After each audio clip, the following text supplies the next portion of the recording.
En este video te voy a mostrar en qué invertiría yo 100.000 pesos y bueno, te voy a dar diferentes portafolios conservador, moderado y agresivo según tu perfil para que puedas invertir de forma fácil y rápida. Bien dicho, ahora sí vamos con el video.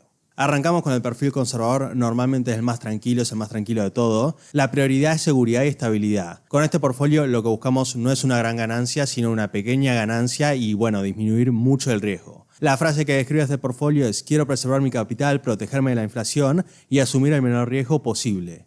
No se busca hacerse rico rápido ni nada de eso, se busca tranquilidad, estabilidad y riesgo controlado. Acá yo pondría un 40% en fondos comunes de inversión de renta fija en pesos de corto plazo. Los fondos comunes de inversión básicamente invierten principalmente en bonos, letras, plazos fijos, instrumentos de corto plazo y activos muy seguros. Lo bueno es que no tenés que elegir los activos individualmente, tenés liquidez rápida, son gestionados profesionalmente y buscan protegerte de la inflación y de la tasa de interés. Estos dos son los que yo elegiría para mi portfolio porque combinan todo lo que te nombré. Combinan instrumentos ajustados por inflación, bonos SER, lo que sirve para darle estabilidad al fondo sin asumir riesgos excesivos. Vamos a invertir en estos dos fondos particularmente en el Axis Ahorro en Pesos y en el Alaria Ahorro Plus. ¿Y por qué elegimos particularmente un 40%? Porque es el corazón seguro de la cartera, amortigua cualquier caída de otros activos y te va a permitir mantener un flujo estable y predecible. La segunda parte de este portfolio conservador, y es una parte muy alta en general, son las obligaciones negociables. Obligaciones negociables básicamente son bonos permitidos no por un Estado sino por las empresas, porque sus pagos están vinculados al dólar y son ideales para protegerte tanto de la devaluación de la moneda como de la posible inflación del peso, o sea, de la devaluación del peso me refiero, porque sus pagos están vinculados al dólar. ¿Qué es lo que te ofrece? ¿Cuáles son las ventajas de esta inversión? Cobras intereses periódicos en dólares, te van a pagar intereses en dólares. Te proteges en cierta medida de la inflación porque las puedes comprar en pesos como en dólares. Tenés menor volatilidad que las acciones y normalmente las obligaciones negociables las emiten solo las empresas estables. También hay casos en los que emiten empresas que no son estables pero son muy poco comunes. Si elegís empresas estables es normal que te paguen, eso es lo que quiero decir. Ejemplos de obligaciones negociables de estas últimas pueden ser Pampa Energía, puede ser YPF, puede ser Telecom o puede ser Cresud. Algo que aclarar que es muy importante es que no son riesgo cero. A ver, si la empresa es una mala empresa, si no es una empresa estable, si tiene muchas deudas, si tiene muy poca liquidez, es muy probable que no pague la obligación negociable. Pero si vos elegís una empresa estable, una empresa sólida y una empresa líquida, es muy probable que sí te la pague. Pero no están exentas de riesgo. Eso es lo que quiero decir. En tercer lugar, yo pondría un 15%, en realidad es un 30% en CDRs, pero vamos a hacer una identificación, vamos a poner un 15% en CDRs empresas estables y otro 15% en CDRs ETFs conservadores. Los CDRs son certificados que te permiten comprar empresas, pero desde Argentina, y que, bueno, representan a la empresa que cotice en el exterior. Hay CDRs de Apple, hay CDRs de Microsoft, hay CDRs de un montón de cosas. Nosotros, particularmente en este primer caso que buscamos empresas estables, vamos a invertir en Apple, vamos a invertir en Microsoft y vamos a invertir en ExxonMobil. Hay un montón de otras empresas que son recontra estables también, pero esas son las que yo elijo. Y bueno, en el caso de los ETFs replican un sector, pueden replicar a un índice en particular. Y bueno, vamos a invertir en estos tres. Podríamos invertir en un sector más defensivo como consumo o salud, o podríamos invertir, por ejemplo, en el S&P 500 que agrupa a las 500 mejores compañías de Estados Unidos. O también en el Dow Industrial Jones, que te agrupa a las compañías más importantes industriales. Ese es el final del portfolio. Este portfolio te va a dar estabilidad, baja volatilidad, protección parcial contra la inflación, protección cambiaria y rendimiento moderado pero constante.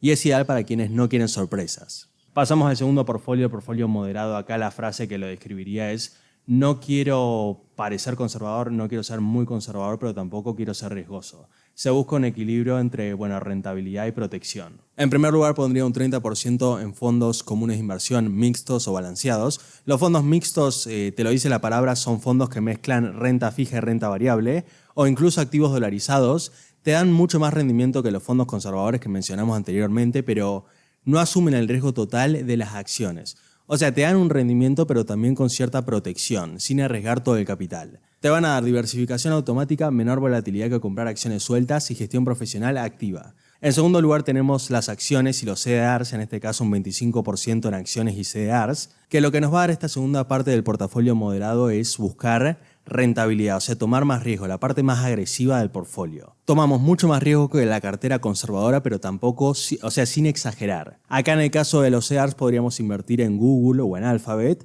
y podríamos invertir en Amazon, que son empresas que crecen un montón y son un poco más riesgosas que las anteriores. Y en segundo lugar, en las acciones argentinas, empresas de alta capitalización sólidas como Pampa Energía, Banco Galicia, YPF o Telecom. En tercer lugar, un 20% en obligaciones negociables de empresas medianas o bonos provinciales.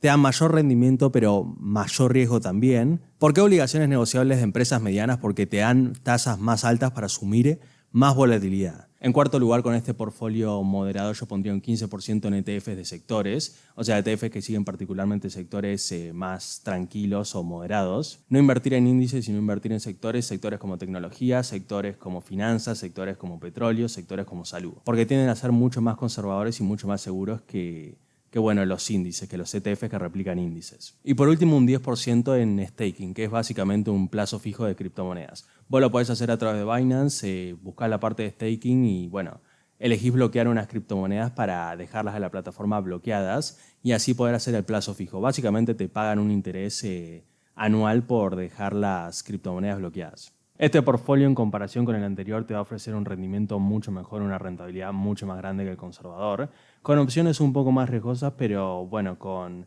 exposición al mercado internacional y exposición al mercado internacional y al mercado local. Te va a ofrecer también protección cambiaria y estabilidad entre crecimiento y protección. Y por último ya tenemos el portafolio más agresivo. En este caso no nos preocupa tanto la seguridad, nos preocupa más generar ganancias. Nos tomamos mucho más riesgos, pero en pos de obtener una rentabilidad mucho mayor. La primera parte del portafolio combina un 50%, es un 50% del portafolio, y lo combinamos entre CDRs y acciones tecnológicas y acciones locales de crecimiento. Las acciones argentinas normalmente obtienen un rendimiento muy bueno siempre y cuando el mercado acompañe y bueno, la política vaya bien. Y los CDRs de empresas tecnológicas también crecen un montón si a esas empresas tecnológicas les va bien en el exterior. Tenemos, por ejemplo, Vima, tenemos Transportadores Gas del Sur. Podríamos invertir también en NPF, en Pampa Energía y en Banco Galicia. Y seas empresas tecnológicas, unas buenas opciones son Nvidia, Tesla también es una buena opción, una opción volátil, Meta de Facebook también es buena, AMD, Shopify y Palantir. Lo que vamos a buscar en esta parte de la cartera, esta parte va a ser la más riesgosa y la que vamos a buscar más crecimiento. Por eso buscamos tal vez empresas que no son tan estables, pero que tienden más a crecer, asumiendo un mayor riesgo. Ponemos un 20% en ETFs que sigan a índices específicos. A mí me gusta mucho en este caso el QQQ que sigue al Nasdaq 100. Y también podríamos invertir otro pedazo de este 20% en el SP500. También podemos invertir en sectores específicos, en el sector financiero, en el sector petrolero que tienden a crecer bastante. Podríamos también invertir en el sector petrolero, en el sector financiero que tienden a crecer un montón, pero son bastante volátiles también. En tercer lugar, un 15% en criptomonedas. Yo voy a elegir tres, voy a elegir Bitcoin, voy a elegir Ethereum y voy a elegir BNB. Son las más estables dentro de todo lo volátil que es el mundo de las criptomonedas. Vamos a comprar las tres con ese 10%. En anteúltimo lugar, un 10% en obligaciones negociables de empresas más riesgosas que te van a pagar tasas más altas, pero tal vez no son empresas tan conocidas como las que ya nombramos anteriormente. Son empresas más nuevas en la bolsa y que te pagan más tasas porque, bueno, es más riesgoso que te devuelvan el capital. Y por último, el 5% yo lo dejaría en efectivo. En realidad es más para obtener un colchón de liquidez en el caso de que quieras aprovechar diferentes ventanas de inversión, diferentes puertas para entrar o salir del mercado, diferentes oportunidades si aparecen caídas momentáneas del mercado y querés aprovechar para comprar barato. Bueno, yo dejaría un 5% en efectivo para obtener esas oportunidades. En síntesis, este portfolio te ofrece alto potencial de crecimiento, exposición a criptomonedas, exposición a tecnología y sectores en expansión, alta volatilidad y riesgo elevado. Es para inversores con estómago más fuerte y horizonte más largo. De todos modos, antes de elegir cualquiera de estos tres portfolios, tenés que saber tres cosas. Definir bien tu perfil de riesgo para saber en qué portfolio es más probable que te adaptes vos. En segundo lugar, saber tu horizonte de inversión, eso también va a depender de qué portfolio asumas, pero saber si vas a invertir a 1 año, 2 años, 3 años, 5 años, 10 años. Saber tu plazo de inversión, obviamente. Y en tercer lugar, diversificar siempre, porque es la herramienta más poderosa para reducir los riesgos sin renunciar al rendimiento. Este fue el final del video. No olvides que si te gustó el video puedes ayudarme dejando un me gusta, suscribiendo y compartiendo el video, que me ayudaría un montón para seguir creciendo. No olvides que nada, esto es una recomendación de inversión. Vos tenés que hacer tus propios análisis e invertir.